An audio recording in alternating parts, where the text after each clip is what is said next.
welcome to the Dawgs Table, and we are live on Facebook, Twitter, and YouTube, and also now part of Big Play. Woo! I'm super excited. I'm super excited for this premiere. Let's introduce ourselves. Fatty, that was an outstanding introduction. Jared Bates is on my right. His nickname is Fatty. Feel free to call him Fatty. He likes it. He asked for it. And my name is Craig Fountain, and we are the Dawgs Table. We're new to Big Play. This is our special premiere. We are going to be here every Tuesday at 8 o'clock, and we want you to tune in every Tuesday, 8 o'clock, and join us. And let me just tell you a little bit about our show for you first-time viewers. We are a very informal show, and myself and Fatty, we're very informal human beings, and we want a space to just talk Browns in a round table discussion format. Now, the special thing about our show is we want you to join the show.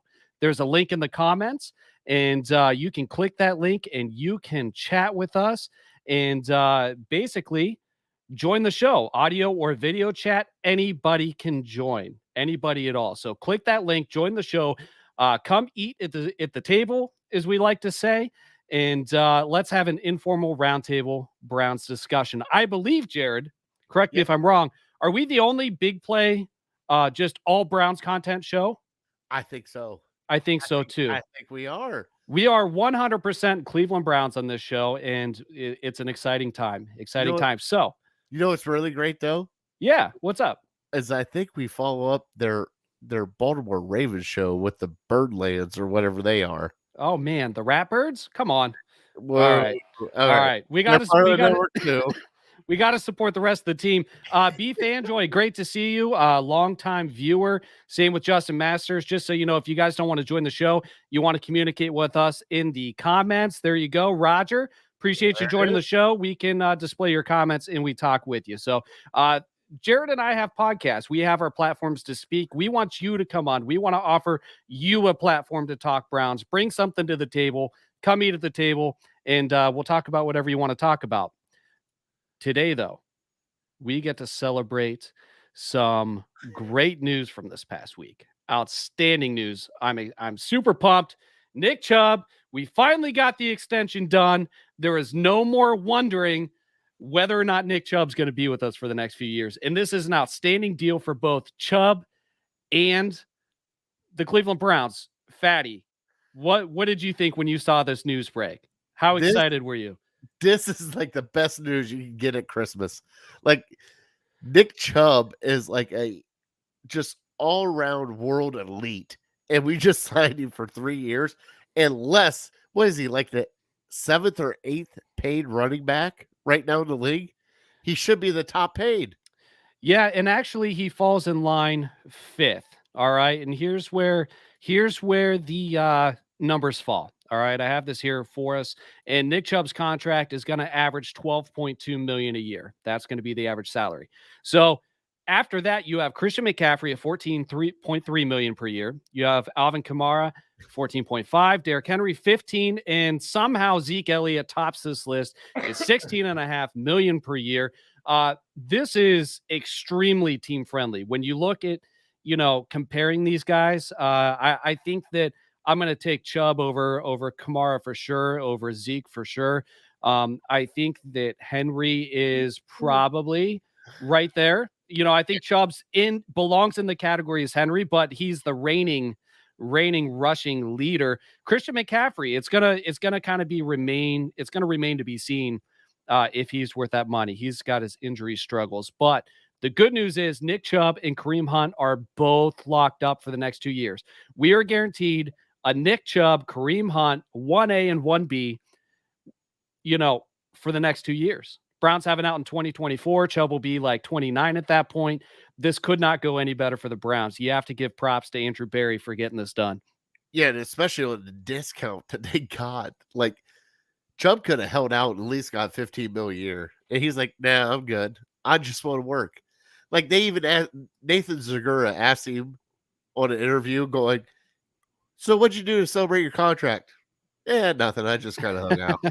Like this is where he's at. Like he's one of those guys that does not talk a lot, but he carries a huge stick.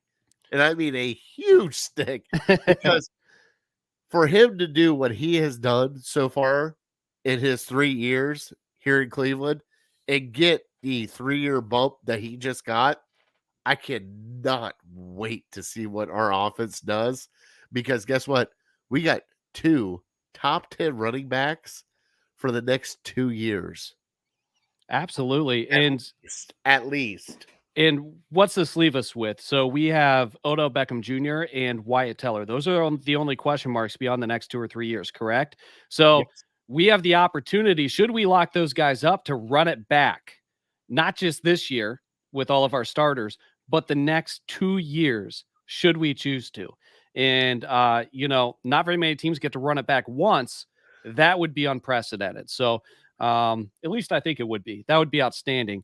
But that certainly is a good spot for us. It's a good spot for Chubb, and I'm super glad he's here. Also getting extended is, you know what? Hold up. Before I make this next point, we have 2 special guests that are in the dog pen. They're in the holding room, and we are going to bring them in just a second.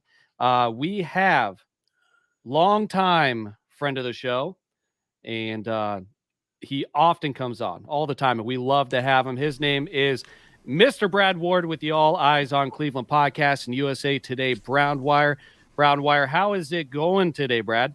It's going well. Can you guys hear me? Am I chopping up? I did a show before this, and my internet absolutely destroyed me during the show, and I'm pretty upset about it, to be honest. So Craig, does that mean I get to bring out the big bottle? Yes. Just for Brad. We have a tradition on the show. Every time Brad joins the show, Fatty's got to take a sip. Fireball. Oh, my God. We graduated. Graduated to big bottles. You can come eat at the table or drink with us. Like I said, we are an informal show. The other guest waiting in the dog pen keeps dropping his camera, so we're going to wait to add him to the show. It is my brother from another mother, French Golden. What's up? Let's get your face in there. Yeah, French, how's it going, French? Dude, I'm doing great, man. How about you? Outstanding. And did Trevor Lawrence break his leg yet? Huh? Did Trevor Lawrence break his leg yet? No, it did not. But Anthony Walker might break his knee, so. It's just afraid. That's false. So that's false. That's false. So, so like I said, Brad's with the All Eyes on Cleveland podcast and USA Today Browns Wire. French is my co-host on the Gingers Talk Football podcast. We cover the entire landscape of the NFL, and anybody can join the show just like French or Brad did by clicking the link in the comments.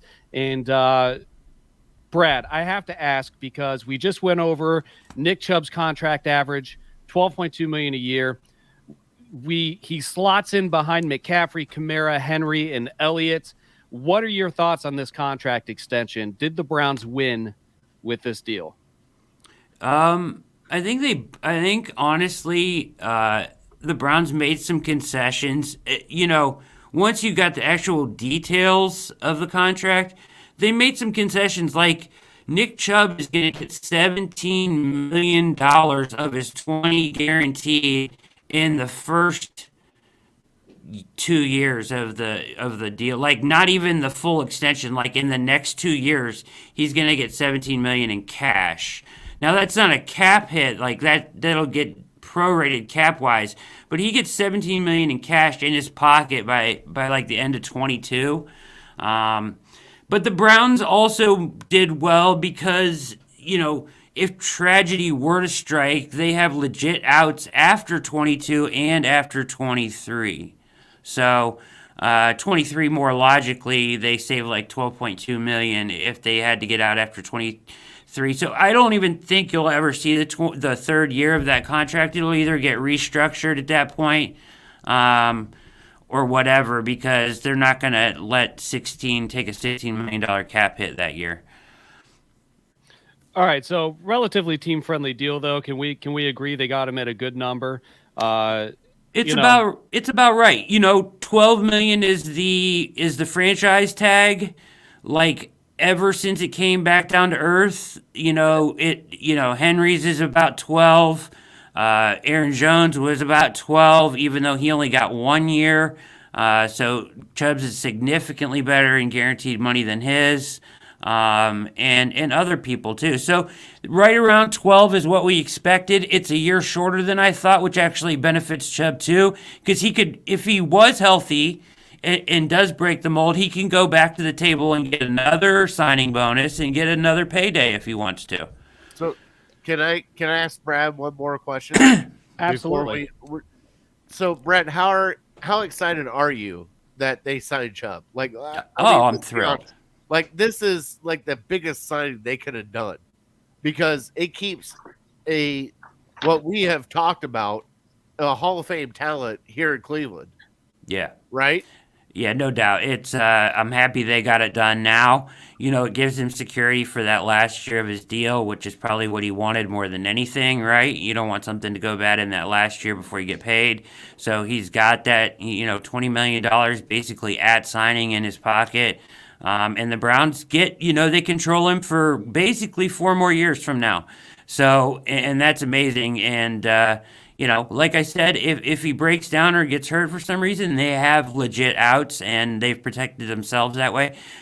So it's an all-around great deal for Chubb and the Browns. I think it's a win-win for both sides. I think it's right down the middle pretty much as far as what he should get paid. The years are shorter, but, Chubb deserves. It sends a good message to that locker room of like, this isn't about statistics. This is about putting your head down, working, playing your role, and if you do that, we'll reward you at the end of that period. All right. Outstanding answer, Brad. I love it. BJ, we appreciate you coming on the show. Barry Schroeder, everybody in the mask. Last week, he called us from a boo-boo bus or an ambulance. So you can call in from anywhere, even if you're working. Yeah. At Papa John's, he called us.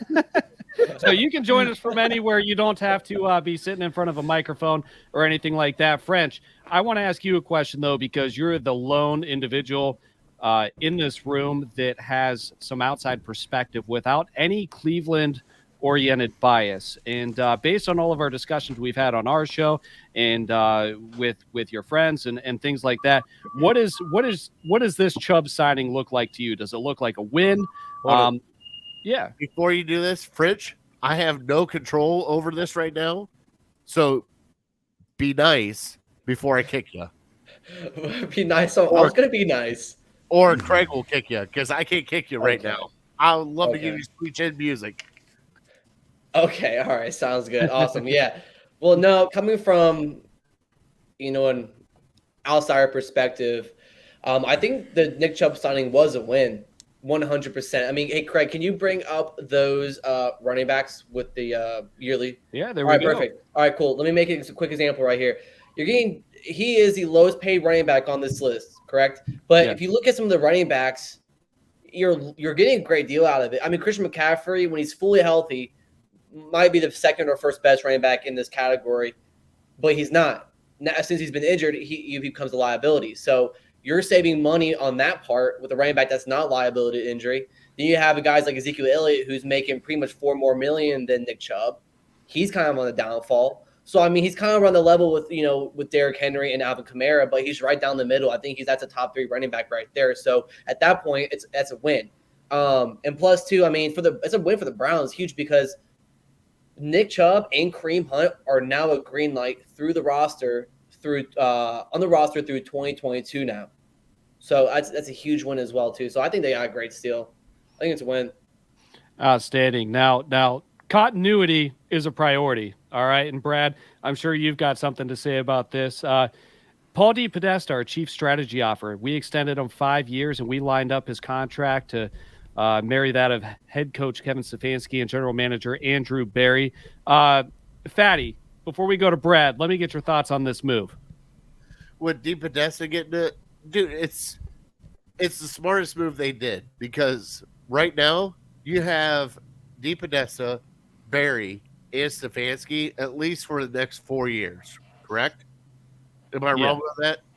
So at least 4 years. And it finally brings some closure to our front office that needs to be, because we have had so much turnover every freaking year. And it's kind of nice knowing that this happened and everybody is together, because it seems like from DePodesta to Barry to Stefanski, this is together. Brad, what are your thoughts on this extension? Was this something that we needed to do? How excited are you about this, or not excited about it? What are your thoughts here? I'm thrilled. I mean, this is the guy that, I mean, behind the scenes, this guy is fantastic, right? Like, I love listening to him talk. He's extremely intelligent. I mean, and he's pulled all the right strings when they started giving him more control, right? I think he has a huge factor in the Browns' success at this point. And to be honest, like, I kind of thought, like, but he went from baseball to football, and like now the Browns are kind of seeing some success. I was worried he might like go NBA, like seriously, like or whatever.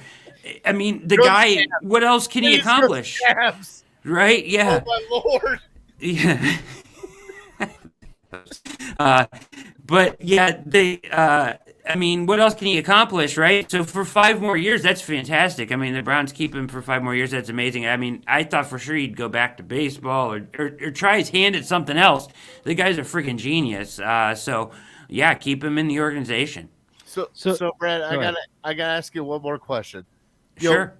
With the whole Dorsey thing and the Freddie Kitchens and all that stuff, yeah, like if they would have went to Stefanski beforehand, because Stefanski was DePodesta's pick, right? Yeah. Mm-hmm. In 19, and they wanted to run it back with Freddie. Yes. So, what makes you think now that DePodesta is that guy? Because is it because of Stefanski, or is it because how he has changed everything? Oh, it's totally it's the Stefanski Barry DePodesta marriage. It's all 3 of them, right? But Stefanski is the guy that, in my opinion, has had the biggest influence on the actual team for sure. It's the coach, right? He's the one in the day-to-day in the trenches changing the culture. I mean, he was an immediate culture changer, right? Like this guy's attention to detail and ability to get his message across to these professionals is incredible. He changed things overnight, basically. And give credit to DePodesta because he put the right guys in place. All those dudes are freaking amazing. So we just got a message from Dave. Oh, by the way, congratulations, gentlemen. Thank you. We appreciate it. Thank you. Big ups. Hey, we have been teasing it for what's it been now, like a month and a half. Yeah, and we've been in talks with everything, but this is it's kind of nice to be on Big Play, being a big fella. You know what I mean? Like, Craig, can I peacock out? Go for it. Whatever that means. A little bit. Let's do it. All right, we're on Big Play. All right. I think we lost French there. No, and seriously, thank you to Big Play for bringing the show on to the lineup. We're excited. You can catch us on all the Big Play social media channels as well as where we normally broadcast to. Took some rebranding to the Dawgs Table and a lot of things like that, but we were happy to make the switch, and it was worth the work to do so. So we're super excited to be here. Moving forward, there's French. Now he's back. He was frozen there. Hey. That's better. That's better. Is that a Tebow jersey? Hey, I have a question. Tebow. Tebow. Huh? That's what I want to ask you about Tebow. How's Tebow? Tebow doing? How's Tebow doing in camp? He's jacked. It looks like Arnold Schwarzenegger out there catching balls. I mean, how's it? I mean, no, I mean, I'm serious. Good. Yeah, guys, he's asking me a legitimate question. Let the man speak. I'm dead serious. Sorry, I want to know if he's gonna make the 53. Like, is he a cut bubble guy? Is there no chance? I mean, how does he look running routes? And how's he look? He looks good. I mean, he's coming off breaks really quickly. When he's on the line of scrimmage, he's hitting pads and guys at speed of light. He can hit. He can hit. He can block. He can run block for sure. Yeah, and he has good hips. That's why he has the ability to adapt to that tight end position for sure. He's looking good. Fatty's got so many things to say. This is I the am so Dawgs Table. I am is so the shocked. Dawgs Table. I'm just answering a question. I am so shocked, French, that like So, that what's his name? Your coach, Urban Meyer. my Urban, that Herb, like didn't even know the NFL rules, like about anything coming into this thing. Like they're like Yeah. telling him this and that, and he's like, "What? I can't do this. I can't." You know, like I mean, it's totally weird that he didn't understand like the total undertaking of the NFL, isn't it? I mean, he's a I'm new not coach. mocking you at all. Right, Like right.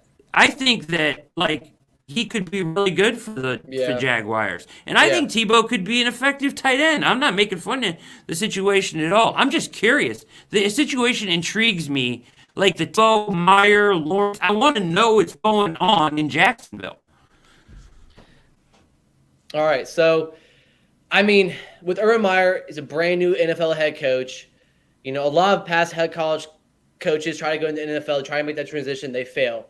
Yeah. And they quit and they go back to the college level where they know they have success. If anybody's going to do it, it's definitely Urban Meyer. That being said, he knows talent. I trust him bringing in talent. I trust him making every single move he needs to do. I don't doubt the man's recruiting ability. He was mad that he can't, meet these guys face to face every single play they do over Zoom calls. So Right. you know he's a personable guy. So I think, worst case scenario, if Tebow doesn't make the team, he's going to be some sort of morale guy on the coaching staff. But I completely think that, he'll make the 53-man roster. But I don't think he'll be tied in one, though. I don't think so. But he'll make the roster. No, and Meyer will figure it out. There's more to football than sliding tattoos and cars under the table. And you can't do that in the pros because they don't need those things. But moving on, let's get to the training camp injury roundup. And, every day is going to be different. It might be a really good day, might be a really bad day. And there are some things that we were able to observe today. JOK was activated from the reserve COVID-19 list. That's good news. We were a little worried about him. He had come out and said he was asymptomatic. Hopefully he's got no long-term symptoms from that, but it's certainly noteworthy, and I can't wait to see him get around there and run around. Jared, JOK, he's going to be a beast. I can't wait. But the bad thing is a lot of people have scared me that have actually seen him in practice, and he looks like a quarterback or a safety and not a linebacker. So Well, Okay, that's okay. I know I'm just kind of leery about it, but if he's going to be that hybrid, own it and do it, because I want to see him on the field. Like I want to see Grant Delpit on the field. Like I want to see our second round picks on the field and see what they got, because we drafted them there for a reason. He's no smaller than Darius Leonard. I know, but Brad, it's just weird having a linebacker at like 210 pounds. Welcome to today's NFL, brother. I understand. I'm fat and I'm 250-ish. Liar. Say 230-ish or 300-ish. It doesn't matter, but it's just weird seeing a very small linebacker. And he's going to be, somewhat of a hybrid player. So I don't think there's a whole lot to be worried about. And, Darius Leonard is the ideal comp. We've discussed that with Brad in the past on some of our episodes that revolved around the draft. But speaking of linebackers, Anthony Walker Jr. does not need surgery on that injured right knee. There was certainly some fears out there of how serious it could have been. At this point, he's out, quote unquote, a week plus, whatever that means. But presumably just a few weeks. Can I ask Brad, how big of a blow would that have been if he would have been out? Because I think they brought him in here for a reason. Yeah, I know, but like middle linebacker, if there was, I'm not going to make it seem like it was an absolutely huge deal. Linebacker in the I wouldn't mind seeing Jacob Phillips get more reps at middle linebacker. I mean, he is going to be the future of the position, hopefully. It can be a good thing that he gets more reps for the next week and a half. I don't know. Let him try to win the job. Worst case scenario, they could go out and get B.J. Goodson, who did a damn fine job last year playing the role. He's still a free agent right now if they had to. I'm not gonna make a big deal over Anthony Walker's. I mean, I think he's a great add to that defense, but is he really going to be the true difference maker? I think he's a great leader, and he's your green dot guy and everything. But the guys that are going to make the difference on that defense are going to be like John Johnson and Troy Hill and your corners and your your hybrids and safeties and stuff. And your edge guys, I think, and certainly I'm concerned about the interior defensive line room. They have 1 million linebackers in that room.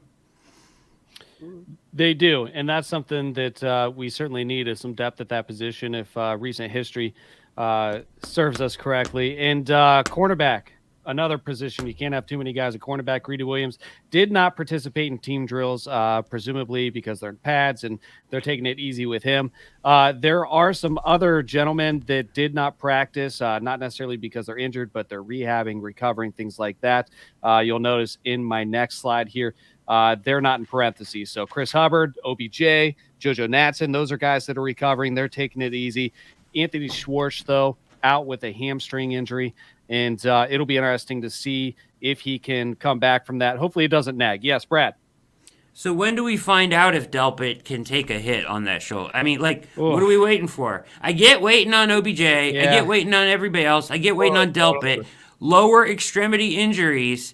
But, what are we waiting for on Greedy? It's not going to get better from today to 3 days from now. So let's get him in some action and see if this is going to play out. The sooner the sooner the better. Jared, does that bother you? No, God, no. I'm with him because a nerve injury is a nerve injury. And the first hit that he takes, and it's bad, I need to know now before we start getting into the season. Because if he can't take a shoulder tackle or trying to bump somebody out of bounds, I don't want him on the team. I mean, if they put him in bubble wrap and hold on to him until week 1 and the first time he gets popped, he's out, I mean, what good does that do? Exactly. If you have to run in somebody and there goes your whole game plan and now you're forcing somebody into action and forcing somebody else to rotate or whatever it is, let's find out if he can play now or let's get Newsome ready. And here's the defensive players missing the first padded practice today. And this is what Brad was just talking about. Grant Delpit, not out there, and he's recovering from his injury. That's okay, though, because he's coming back from an Achilles, and that takes time, right? That's a devastating... But we're talking about nerve damage with Greedy. That's different. Oh, we were talking about Greedy. I'm sorry. I thought we were on Grant Delpit. No. I was talking. Okay. I want to see Greedy find out if he Gotcha. can get hit in the nerve damage. I don't want to see Delpit. Delpit can take his time all he wants. That makes sense to me. OBJ, that makes sense to me because your lower extremity injuries that you have to acclimate, build yourself up. They're still in recovery, but the nerve damage isn't going to get better or worse in 1 to 3 days with Greedy. He's where he's at. Let's find out. I'm with Brad. I'm worried that one stinger, and he's back where he was at before. And, considering the fact that unless he's had a setback, last year he was campaigning for that last game or two. Put me in, coach. Yeah, he's tweeting out, I'm ready to go. All I need is somebody You and I both saw those pictures of him just standing there with his shoulder. That was not right. I mean, there's a test they ran. I don't know the ins and outs. There's a test they ran, and they waited for that nerve to respond, and it didn't respond all year. Did you guys read that article or whatever? It didn't respond all year, and they weren't even sure if it was going to respond or whatever. But all of a sudden, late in the season, it started responding to this test, finally. And they're like, okay, he can get back to 100%, right? Well, that's not going to change now. Let's find out if he can hit or not. So we got Tack McKinley out with an illness. Same with Tony Fields II and Robert Jackson.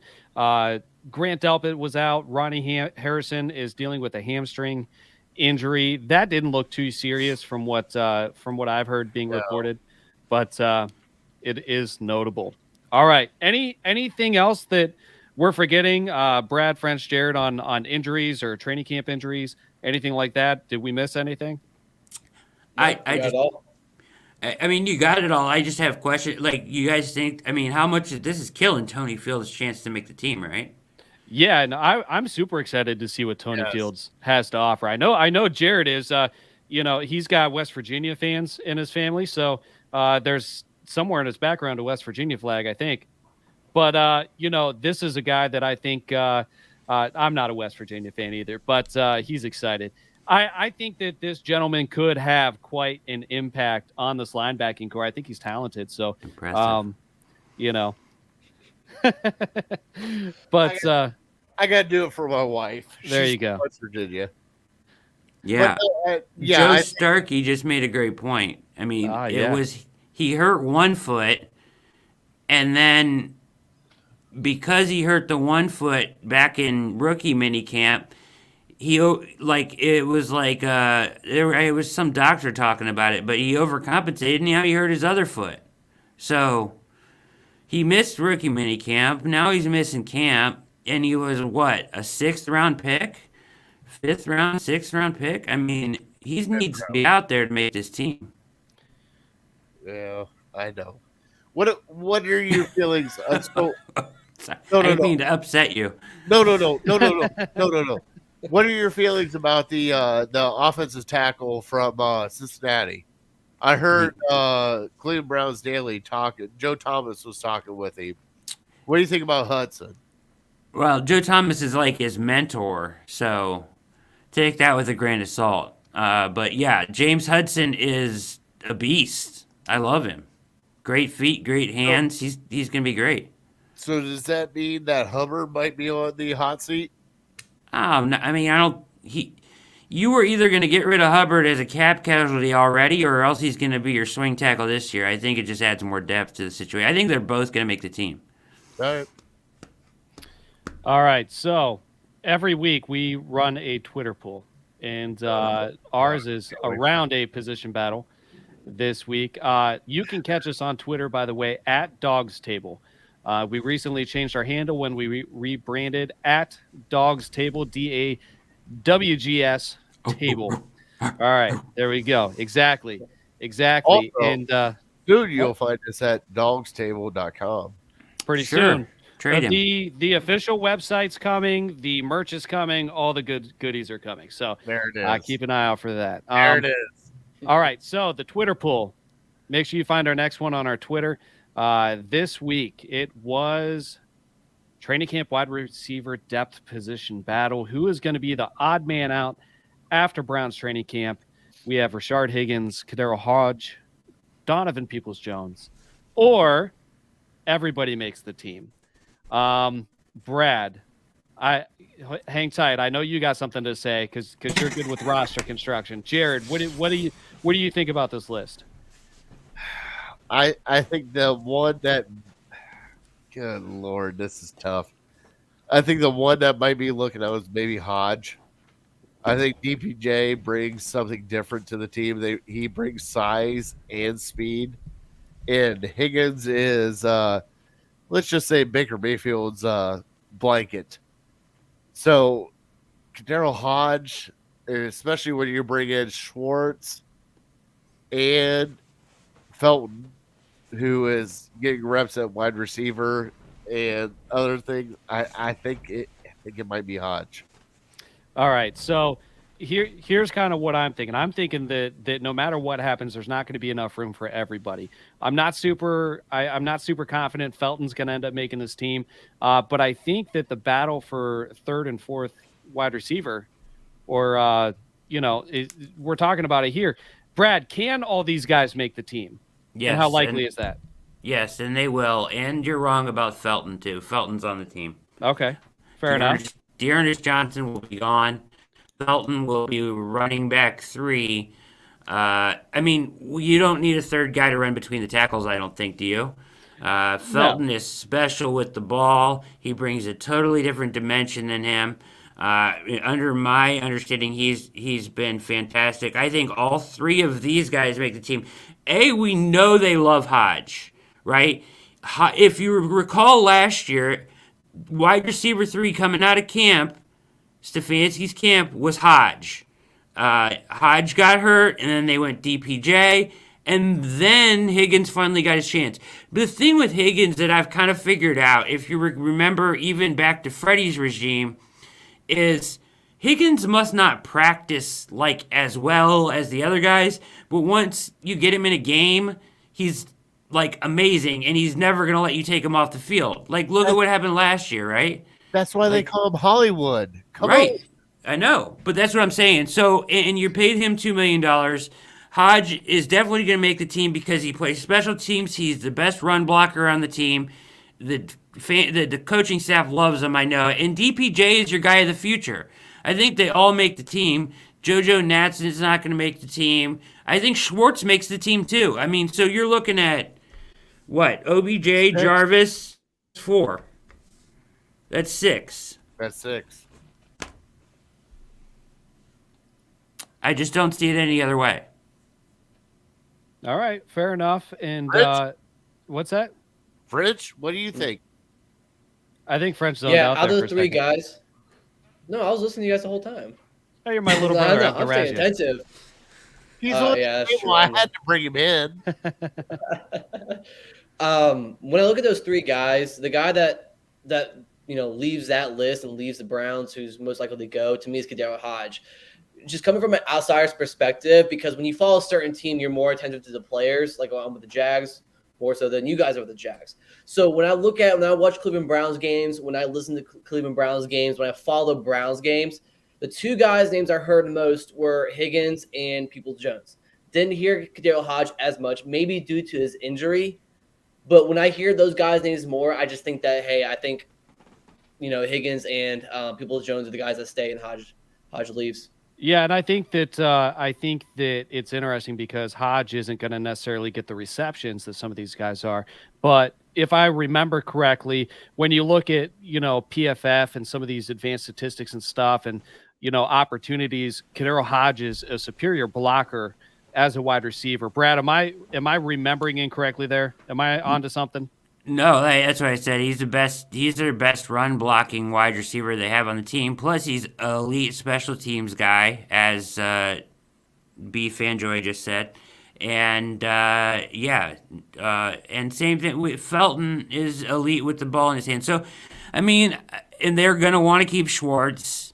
So here's what you're gonna have, right? It's like I think a lot of people think there's like a wide receiver 3, like. There's going to be one guy. It's not going to be one guy. It's going to be like, okay, we got DPJ is going to be in there when we need the deep intermediate ball, right? When we need a possession, we're going to go with Higgins, or a big, third down, we're going to go Higgins. When we need the deep ball or stretch the field, we're going to go Schwartz. Hodge is more of a possession guy. He catches everything that comes his way. He runs very good routes. He's just really disciplined. I think they all make the team and they all play a role. I think probably eventually as the season goes on, Higgins is the guy that builds his role more, and DPJ as well. But I just think that they all get a piece of this pie, and it probably makes it hard for any of them to really stand out.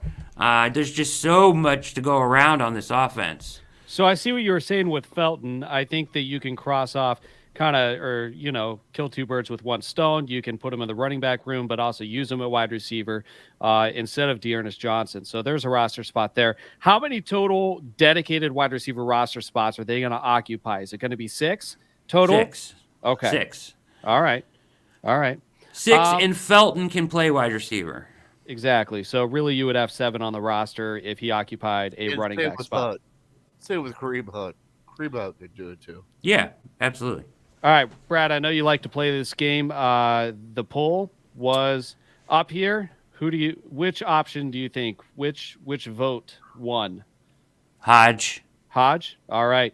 Actually, I'll make the team. Took the cake. Hodge was 42.9%. Wow. Higgins 2.4%. DPJ 0%. No love for Hodge. Well, not a man. So the reason why I think that happens is because they brought Higgins back. Higgins was a free agent. DPJ is already on the roster, and so is Hodge. So who's the odd man out? Well, Hodge got signed. They had to tender Hodge to a $2 million contract as well. So, I mean, they could have let him walk. They paid the same for him as they did for Higgins. All right. So I was a little surprised, but Donovan Peoples-Jones, 0% of votes to him leaving this roster. So Fan favorite. absolutely. And we're going to kind of get. Hold on, Brad. Why is he just a fan favorite? He's not just, but he is a fan favorite. He's exciting. He's young. He's got elite traits. He can jump out of the gym. He's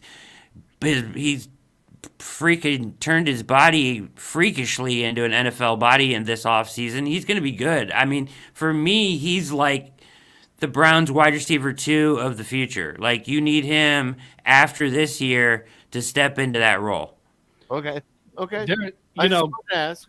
I wasn't lucky enough to win one of these training camp lottery spots, but all the footage I've seen, Donovan Peoples-Jones has been making some incredible catches and looks like he's really gelling. So that'll be exciting to see. Bengals catch and blocking talents.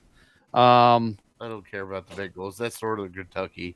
We don't talk about Northern Kentucky. Oh, that's a diss. What do you mean? Shut up, Louisville. You're fine. It's Louisville. Hey, you guys, did you guys see the fight today?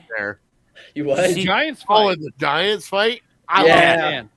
I loved every bit of it. You want to know why? Their starting quarterback was at the bottom of the pile. At the bottom of the pile. And Joe Judge lost his freaking mind.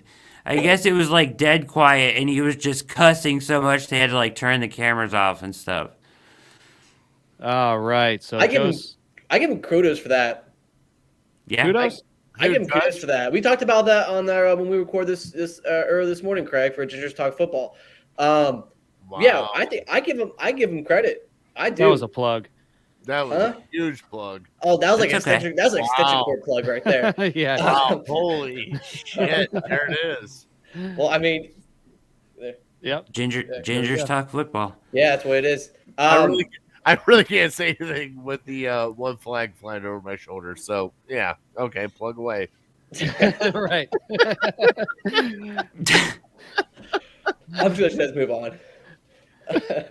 What were you saying though, French? That you like fighting in training camp? Because I asked this question on my show earlier. Are you for fighting?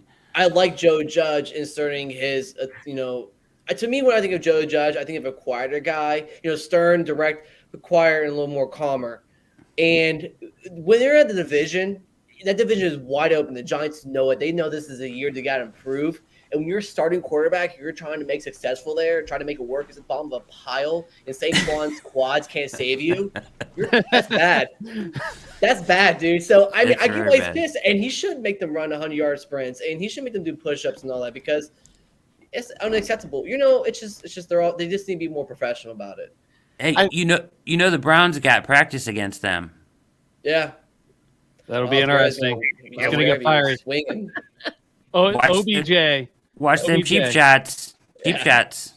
Logan Ryan, he's the one that teed it off. He's a cheap shot artist. Too bad Josh Norman isn't on that team. Him and OBJ would be fun. But all right. So Joe was trying to join. You want me? I wasn't able. You want me to get out of here? No, you're good, Is Brad. there too many people here? No, you're good. Nope. I'll dip out. I feel like I'm talking too much. You're good. All right. You're good. You're on. All right, we're gonna move on to something fun here. This isn't an exact science, but it's interesting how much effort and work they put into this. And every year, it's such a big deal when Madden releases their player ratings, and we like to kind of just for fun see where we stand out amongst everybody else. And real quick before we get into that, do we sign Teller before week 1? Joe wants to know. Yeah. He's next, if you ask me. Yeah. French is confident. I like it. Top 3 guard. He's a top 3 guard in the NFL for sure.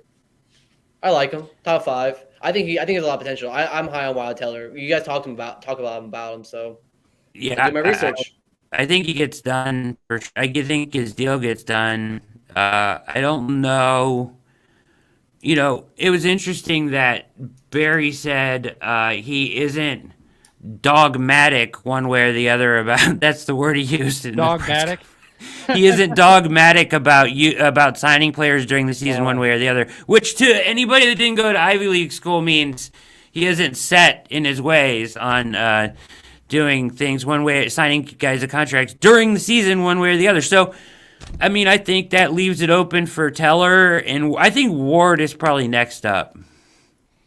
And All then right. maybe Teller. I honestly think I actually have a source. I'm not trying to but I do have a source, and I tweeted this out. I have a source close to the Baker Mayfield thing, and the Browns are very comfortable with waiting on Baker. All right. That's my understanding. Interesting. Oh, so is it because of his production, or is it because of the money? Timing. I think it's because they want to get other deals done first, and I think it kind of behooves both sides.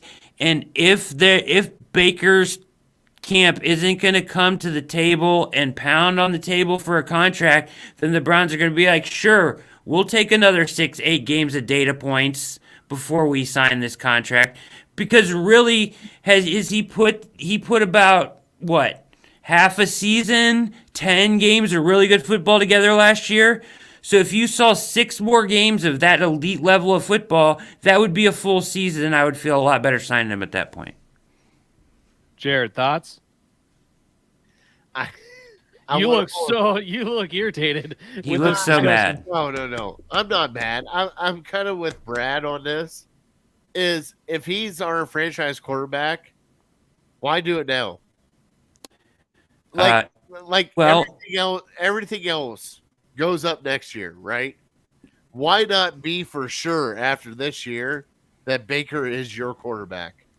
Because you saw 1 year of really good football, and you saw 1 year of piss poor football, and then you saw 6 games of and 10 games of really good. So Brad, that's not that. After it, I agree with Brad. No. I understand what you're saying. I'm not saying sign him now. I'm saying wait this year.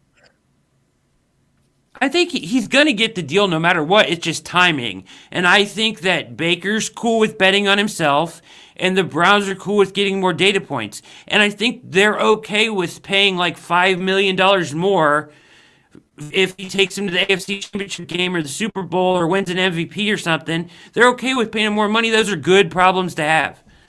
That's where I was at. Like, either A, you pay him now and it's a mediocre quarterback, or he plays great and you're paying $10 million more for a great quarterback.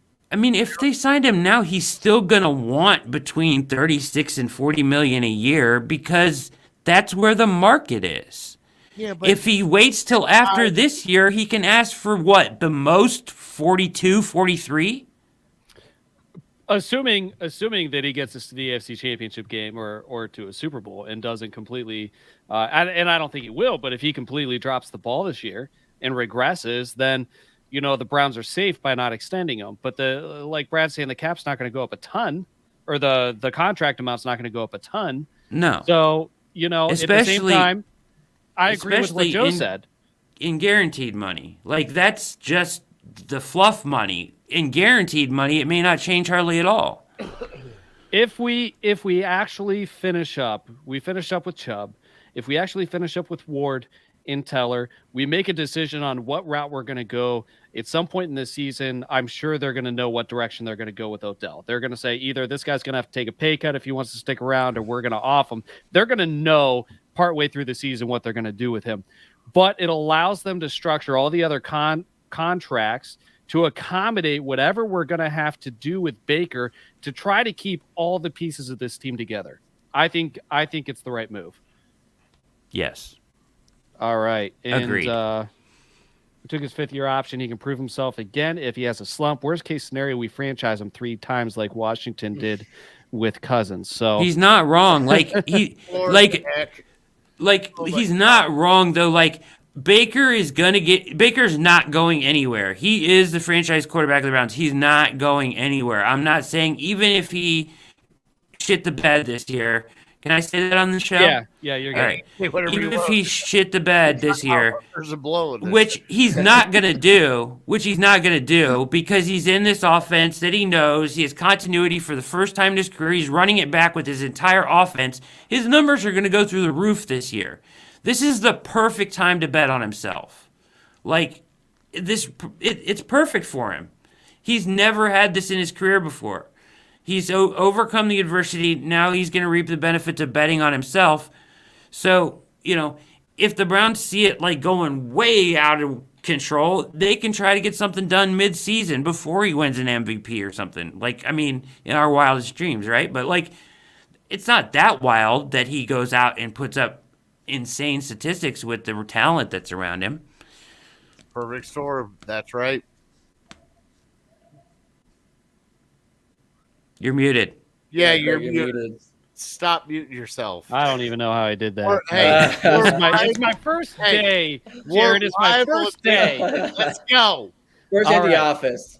All right, so we have just a couple minutes left. So I just want to. We don't have to talk about it at length, but since I went ahead and did some fact finding with the Madden ratings, I just kind of want to breeze through them if that's cool, and then we'll close out the show. What? Quickly. Damn, Yeah, we're he's impatient. Great. All right, fine. All right, Madden 22, highest rated Browns player, Myles Garrett, 98 overall. Second highest rated defensive end behind Aaron Donald in the game, but Aaron Donald is really a defensive tackle. They list him as right end on the game. So really, Myles Garrett's actually the highest rated end. That's weird. It is weird.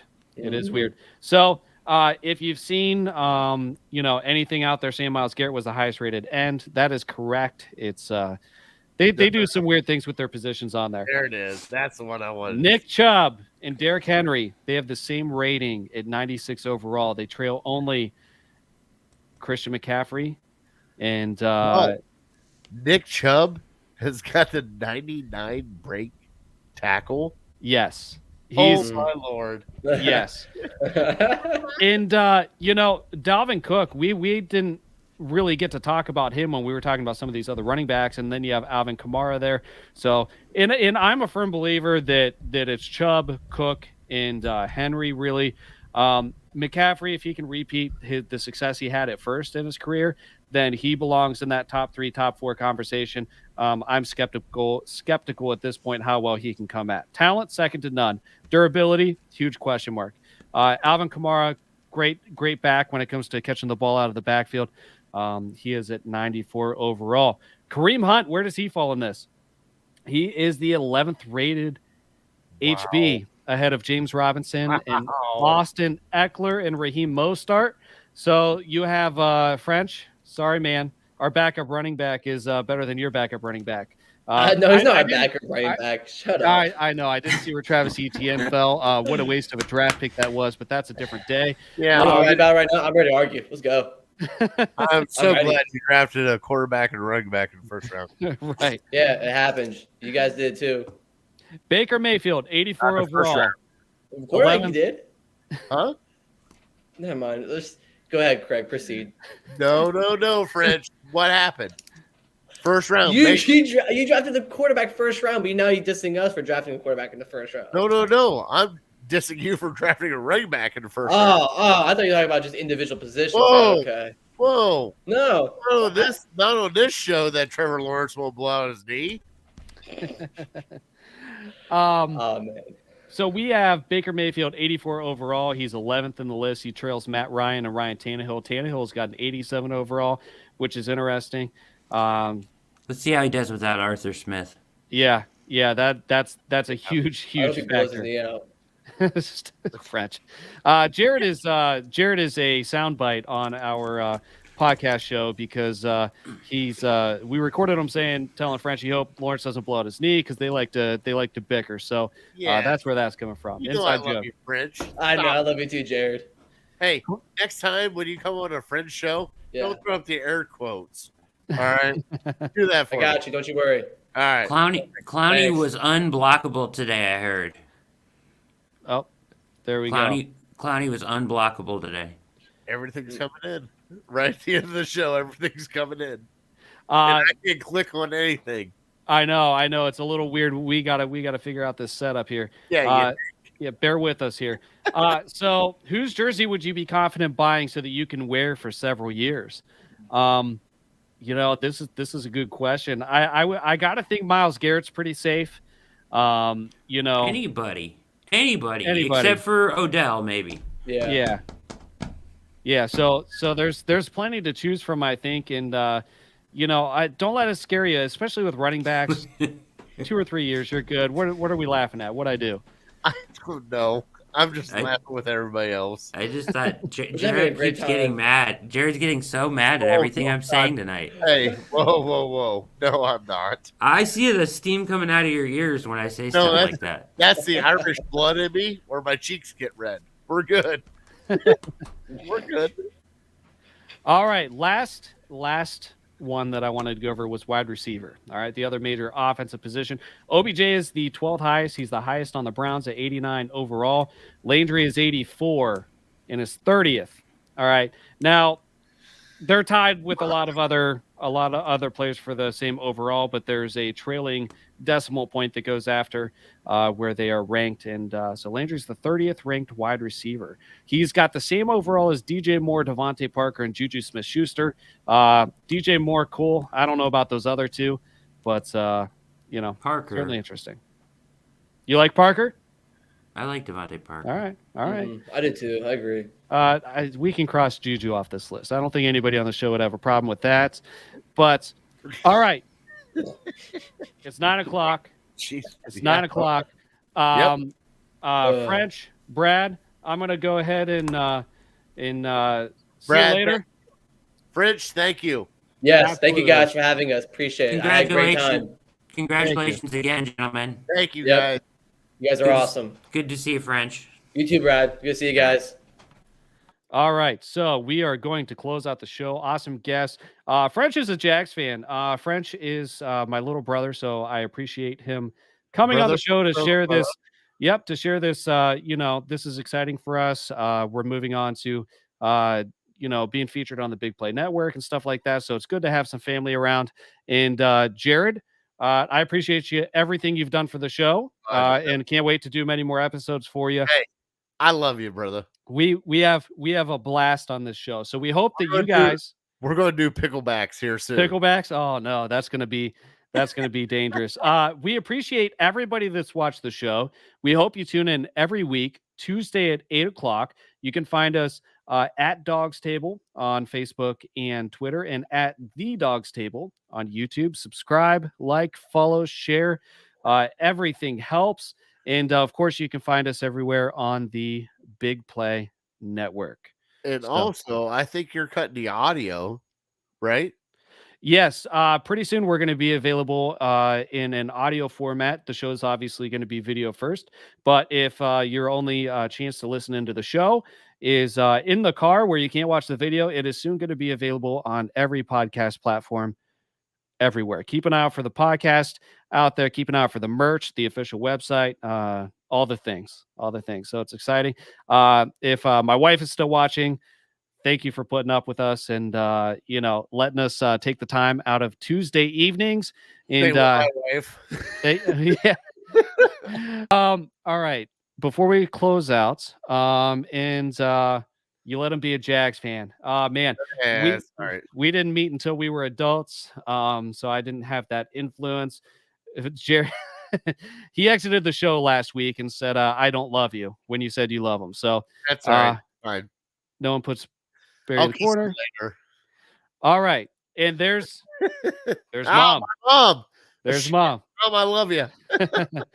All right, so this is the Dawgs Table. I'm Craig Fountain here with Jared Fatty Bates. And until next time, go Browns.